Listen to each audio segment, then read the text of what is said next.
Assalamualaikum warahmatullahi wabarakatuh. Sahabat yang dimuliakan Allah Subhanahu wa taala. Pada kali ini saya akan menceritakan kisah sahabat Nabi sallallahu alaihi wasallam, Sa'ad bin Ghaziyah radhiyallahu anhu. Sa'ad bin Ghaziyah radhiyallahu anhu adalah salah seorang ahlul Badar dan termasuk dari sedikit sahabat yang menemui syahidnya di medan perang Badar itu. Pada hari berlangsungnya pertempuran ketika sedang persiapan pasukan, Nabi SAW mengatur barisan dan meluruskannya, seperti ketika meluruskan saf-saf salat. Saat tiba di tempat Sa'ad, beliau melihat kalau posisinya agar bergeser, tidak lurus dengan anggota pasukan lainnya. Beliau memukul perut Sa'ad dengan anak panah sambil bersabda, "Luruskan barisanmu, wahai Sa'ad." Tetapi tanpa diduga oleh siapapun, tiba-tiba Sa'ad berkata, "Wahai Rasulullah, engkau telah menyakitiku, maka berilah kesempatan kepadaku untuk membalasmu atau mengkisasmu." Para sahabat terkejut dan sebahagian besar marah dengan ucapan Sa'ad ini, apalagi Umar bin Khattab. Nabi SAW sendiri sebenarnya terkejut dengan sikapnya itu, tetapi beliau menenangkan mereka sambil menyerahkan anak panah yang dipakai memukul. Beliau bersabda, "Kalau begitu, balaslah wahai Sa'ad."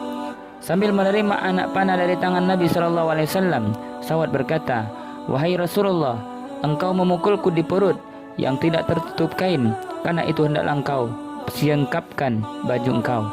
Para sahabat makin marah dengan sikap dan kemauan Sa'ad yang tidak sepatutnya ini. Tetapi Nabi SAW tetap menenangkan mereka dan memenuhi permintaan Sa'ad.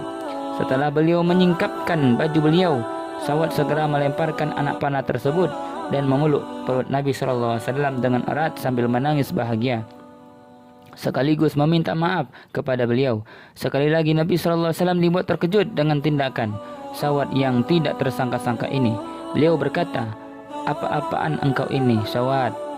Sa'ad berkata, "Inilah yang aku inginkan, ya Rasulullah. Lama aku berharap kulitku yang hina ini bisa bersentuhan dengan kulit engkau dan mulia, dan aku bersyukur bisa melakukannya. Semoga ini menjadi saat-saat terakhir dalam hidupku bersama engkau." Nabi SAW tersenyum dengan menjawab Sa'ad ini, karena pada yang dilakukannya adalah ekspresi kecintaannya kepada Nabi. Segera saja beliau mendoakan kebaikan, ampunan bagi Sa'ad. Ketika pertempuran mulai berkobar, Sa'ad segera menghambur ke barisan kaum musyrikin yang jumlahnya jauh lebih besar, yakni lebih dari 3 kali lipat banyaknya.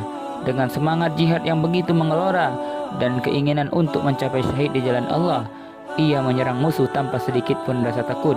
Luka tikaman dan sayatan senjata tidak langsung menghentikan langkahnya untuk menghadang serangan kaum musyrikin. Sa'ad baru berhenti berjuang ketika kakinya tidak lagi mampu menyangga tubuhnya.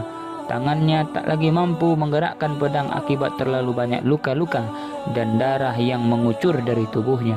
Namun demikian, mulutnya tampak tersenyum ketika tubuhnya roboh ke tanah, karena ruhnya langsung disambut para malaikat yang langsung mengantarkannya ke hadirat Allah Subhanahu wa taala. Demikian sahabat semua, kisah atau sirah sahabat Nabi sallallahu alaihi wasallam, mudah-mudahan menjadi pelajaran untuk kita semua.